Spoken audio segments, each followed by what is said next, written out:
Hoy vamos a presentar el taller psicoeducativo elaborado por Alejandro Rodríguez, Cintia Arena y quien les habla, Tania Rondón. El tema a tratar son las agnosias visuales. Buen día, ¿cómo están todos? Les habla Alejandro Rodríguez. En primera instancia, pues recordarles que como tal, el taller se va a tratar primero sobre hacer una concientización sobre esas enfermedades o pues cómo lidiar el día a día con los pacientes que tienen este tipo de dificultad y a su vez pues ayudar a los familiares a que puedan tener de pronto una mejor percepción de lo que puede pasar el día de ella a ellos para poder hacer más amena su convivencia. Recordarles como tal, este tipo de agnosia se puede dar en consecuencia por algún trauma craneoencefálico, tiene algunas generalidades y de algunos tipos, causa y efectos de mencionadas dificultades neuronales, ¿vale? Y como indicábamos anteriormente, buscamos generar conciencia sobre ello. Algunas de esas enfermedades se pueden dar directamente sobre la visión, reconocimiento de objetos, reconocimiento de palabras y letras, o incluso dificultad a la hora de hacerse percibir ante los demás, es decir, con su comunicación o sus procesos neurolingüísticos. Muchas gracias por esa introducción, compañero Alejandro. Ahora bien, voy a proceder a compartir la pantalla para que todos podamos visualizar nuestro taller, ¿vale? Adelante, compañero. Perfecto. Primero que todo, como les decíamos, el nombre del taller decidimos llamarlo. Mamá, ¿dónde están mis lentes? No lo sé, no soy como mamá. Baja visión o agnosia. Recordemos que algunas de estas agnosias afectan directamente lo que es su proceso visual. Es decir, el paciente no tiene de pronto alguna lesión directamente en su órgano visual o en sus bastones o en sus conos directamente, sino que a causa de esta posible lesión en alguna parte específica del encéfalo, puede presentar algún tipo de dificultad o déficit, ya como lo indicábamos anteriormente, de reconocer objetos, reconocer rostros, personas o incluso palabras y letras. El siguiente como tal objetivo, como lo decíamos también hace unos momentos, es informar a la comunidad y los familiares del paciente de dicha dimensión y el daño que causa a nivel cerebral, también estructural y físico. Como todo eso tiene que ver directamente con el diario vivir, también puede causar algún tipo de dificultad o cambio conductual en el paciente, siendo el resultado de, como le decíamos anteriormente, la relación con el entorno y las personas encontradas en el mismo. Para desarrollar un buen manejo de la enfermedad y en la situación que se encuentra el individuo afectado, disculpen, quisimos hacer este taller pues para poderles dar un tipo de herramienta para que puedan utilizarlo con ellos. Los materiales que vamos a utilizar o que se pueden utilizar en este caso son directamente pues un computador, una laptop, un TV para proyectar las herramientas audiovisuales. Recordarles que existe una actividad rompehielo, la cual vamos a hacer un pequeño juego pues para poder entrar un poco más con amenización al taller, ¿vale? Entonces, las diapositivas y la página directamente online del juego. La actividad inicial, como le indicábamos anteriormente, pues se trata primero de saludar a los presentes, dándole todas las instrucciones de lo que se va a realizar en taller, de, por ejemplo, las reglas que se vayan a tener en cuenta. Si se tienen preguntas, se va a dar un espacio para las preguntas, pues para que no interfieran con el paso a paso que ya tenemos preparado. Adicional a eso, hemos adjuntado un QR para que puedan acceder al juego o incluso también el link para aquellas personas que lo quieran compartir por WhatsApp y se puedan conectar. Perfecto, entonces te dejo con mi compañera Tania para que nos hable sobre el desarrollo de las agnosias visuales. Muchas gracias. Bueno, las agnosias visuales son un tipo de trastorno neurológico que se basa en la incapacidad de una persona en reconocer objetos, imágenes, colores, lugares, entre otros, como lo hablaba anteriormente mi compañera Alejandra, que es a través de la vista, incluso cuando su agudeza o su campo visual, lenguaje y las funciones mentales superiores están totalmente conservadas. Es decir, que no se le atribuye a una visión deficitaria ni alteración perceptiva elemental o cognitiva. Ahora bien, hablaremos sobre algunas características de las agnosias, que este trastorno está acompañado como mianapoxia, siendo este un trastorno visual en la que la persona pierde la visión a la mitad del campo visual en uno o de ambos ojos. También tenemos la presencia de lesiones en áreas de asociación y también tenemos el déficit de atención, También otra característica es el nivel mental que está preservado y que antes de la lesión contaba con la capacidad de atribuir un significado correcto pues a los estímulos visuales. La mayoría de estos afectaciones neuropsicológicas se deben a una lesión en la corteza cerebral. Ahora bien, vamos a pasar a hablar sobre los tipos de agnosias y qué significa cada una. Los dejo con mi compañera Alejandra. Siguiendo como tal con el taller, lo que vamos a decir o entrar en contexto, la primera agnosia de la cual vamos a hablar sería la aperceptiva. Este tipo de agnosia, la persona presenta dificultad para percibir las formas y estructura de los objetos. Eso no le permite que construya una imagen coherente de lo que está observando. Aunque perciba los colores, las formas básicas, no puede unir los elementos para reconocer el objeto en su totalidad. Por ejemplo, una persona con agnosia de ese tipo, aperceptiva, disculpen, eh, puede identificar como tal en un dibujo las líneas, pero no identificar que esas líneas forman una imagen de un carro. O incluso, por ejemplo, en una misma hoja hay una figura de un serrucho, un martillo, un metro de medida. Y esta persona, con esta agnosia, puede ver esos objetos revueltos o que sus líneas se cruzan. Es decir, no puede ni siquiera uno por uno o lo de alto de déficit de percepción que le impide identificar este estímulo visual. Ahora bien, vamos a hablar sobre la agnosia asociativa. Este tipo de agnosia se caracteriza por la incapacidad de la persona de acceder a la información semántica que tiene del objeto, es decir, que puede reconocer él mismo, pero no puede asociar esta información con un significado. Por ejemplo, puede ver una llave, describirla como un objeto de metal, como una forma en particular, pero no identificar qué es una llave ni para qué sirve, o sea, no sabe distinguir para qué sirve ese objeto. La siguiente sería la agnosia para objetos.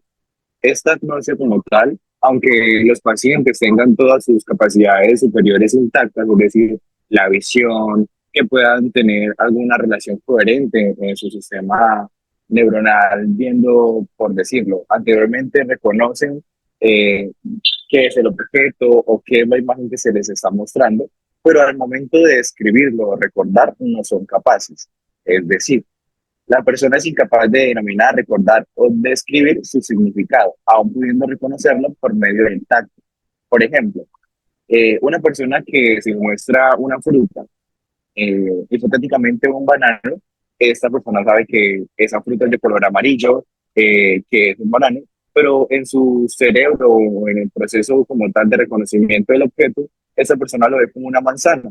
Y al momento de preguntársele de qué forma o de qué se trata el objeto, aunque él sepa que es un banano, va a decir que es una manzana. Las causas de las lesiones directamente asociadas a la agnosia para objetos son lesiones occipitales o del cuerpo calloso, lesiones del lóbulo occipital derecho o lesiones occipitales izquierdas o de la parte posterior del cuerpo calloso, es decir, esplénico. Seguimos con mi compañera. Ahora bien, vamos a ver la simultagnosia, que es un trastorno neurológico que consiste en la imposibilidad de percibir más de un objeto en una escena visual compleja.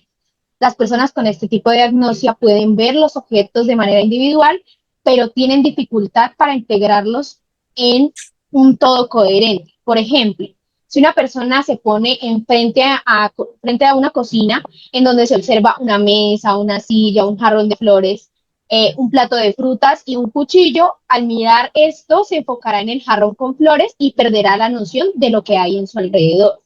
Las causas de la simultagnosia son lesiones en áreas de asociación occipital, especialmente en el hemisferio derecho, aunque son de mayor gravedad. Los cuadros de simultagnosia causados por lesiones bihemisféricas, ya que impiden la integración y la síntesis visoespacial y visoconstructiva. Asimismo, las lesiones del hemisferio izquierdo, afectando a la denominación semántica. Ahora bien, continuamos con nuestra compañera Silvia. Ahora hablemos de prosopagnosia. La prosopagnosia o ceguera de rostros es un trastorno neurológico caracterizado por la incapacidad de reconocer rostros familiares o incluyendo el propio, aun cuando el funcionamiento visual y el procesamiento intelectual están intactos. Este tipo de agnosia se da por una lesión en el giro fusiforme o giro occipitotemporal lateral, que es una circunvolución cerebral ubicada en la cara basal del lóbulo temporal. Otro tipo de agnosia es la agnosia cromática. Este tipo de agnosia está caracterizada por la incapacidad para reconocer los colores, aun cuando los receptores sensoriales y las áreas visuales primarias están preservadas. Este tipo de agnosia se presenta por traumatismos cráneoencefálicos o accidentes vasculares cerebrales que afectan el polo occipital. Este tipo de agnosia presenta tres variantes. La cromatopsia, que es caracterizada por la incapacidad para identificar o reconocer los colores. Cuando la cromatopsia es leve, la persona puede ver los colores con menor brillo o menor intensidad. En el caso de que sea grave, la persona solamente tiende a ver tonalidades grises. La otra agnosia para los colores se caracteriza por la imposibilidad de clasificar o ordenar los colores o relacionarlos, por ejemplo, plátano amarillo, tomate rojo. Y la última es la anomia para los colores, que consiste en la incapacidad para asignarle los nombres a los colores respectivamente. Siguiendo como tal, haríamos lista. Continuamos con nuestro compañero Alejandro. Gracias. A continuación hablaremos también de la alesia agnóstica, también conocida como ceguera de las palabras. Es decir, la persona puede tener su agudeza visual intacta, pero al momento de relacionar directamente las letras o las palabras, aunque estos pacientes se les pueda hacer un dictado y puedan escribir, o ellos mismos puedan redactar algún texto, no son capaces o tienen el déficit de la atención para leer, es decir, no podrían relacionar las palabras ni las letras al momento de decir qué significa o qué dice en el texto. Las causas como tales más comunes para esta alexia agnóstica serían lesiones del esplenio y del lóbulo occipital izquierdo. Un paréntesis para mencionar igualmente la agnosia para el movimiento, conocida también como akinetopsia, afecta la capacidad de percibir y reconocer objetos en movimientos en el entorno. Es decir, una de las causas de esta agnosia serían lesiones temporales, mediales, bilaterales en la convergencia entre el córtex occipital y del temporal. Recordarles que los pacientes o personas que sufren pues, de este déficit ven su diario vivir como si fueran fotogramas.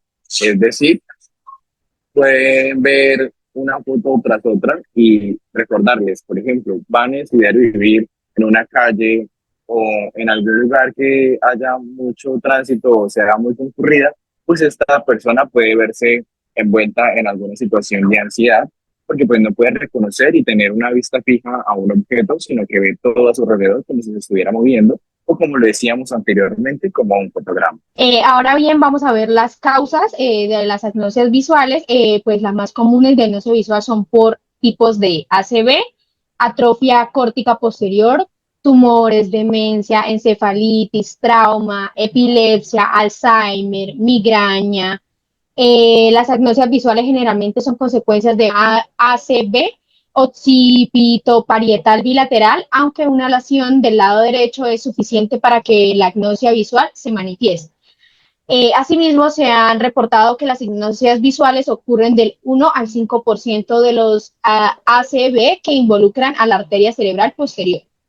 Una lesión en la vía central puede conducir a un déficit en la identificación del objeto y sus características.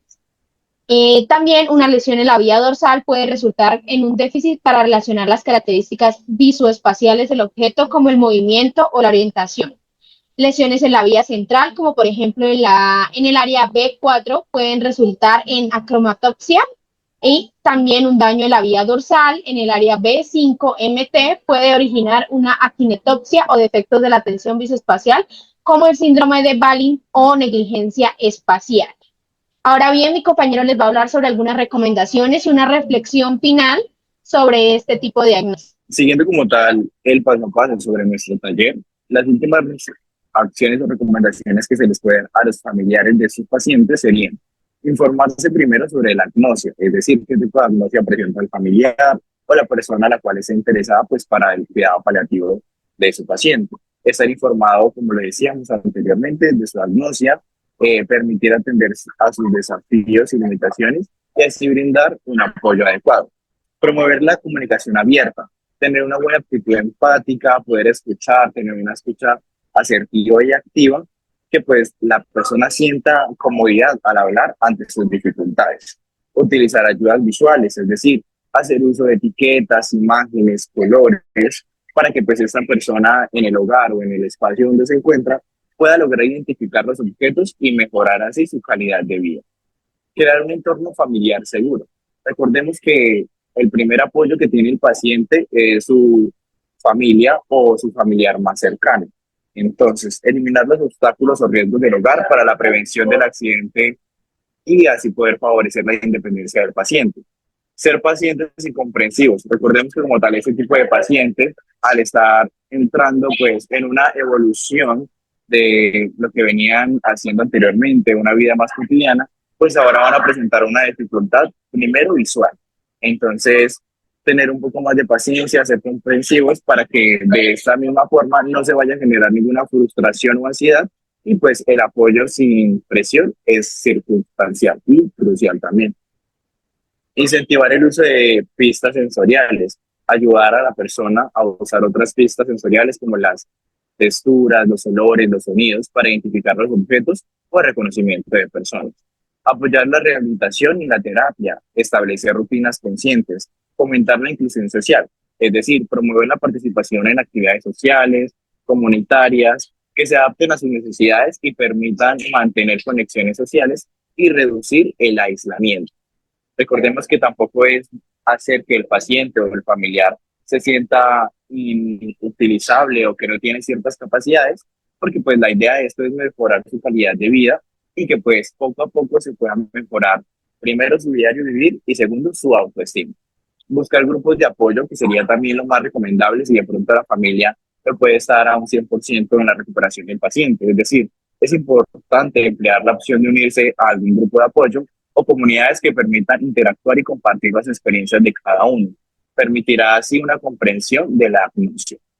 Como último, una de las conclusiones a la cual llegamos a realizar este taller psicoeducativo con nuestros compañeros, lo que decía, por ejemplo, mi compañera Tania o mi compañera Cintia, en definitiva, pues el taller fue creado con el propósito de generar conciencia e impacto en la comunidad, con información verídica y orientada y orientación estratégica para las familias a cargo de los pacientes con agnosias visuales y al mismo afectados para que puedan convivir con su enfermedad. Anteriormente ya les habíamos hablado de algunas ciertas recomendaciones, pero pues los vamos a dejar con nuestra compañera Cintia para que les termine de hablar directamente de los últimos puntos.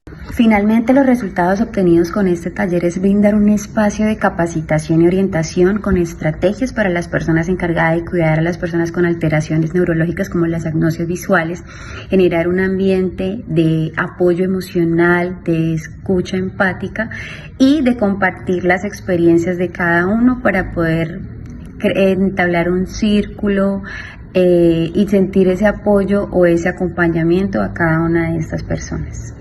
Bueno, con esto podemos dar cerrado y terminado nuestro taller educativo. Espero que les haya agradado mucho. Los esperamos en un próximo taller. Esto se hace con el fin de que decía, como decía mi compañero Alejandro, de concientizar a las personas de que no podemos juzgar a una persona sin conocer de pronto un trasfondo, sino brindar apoyo y estar abierto a siempre escuchar y ser muy elocuente y empático con las demás personas. Gracias.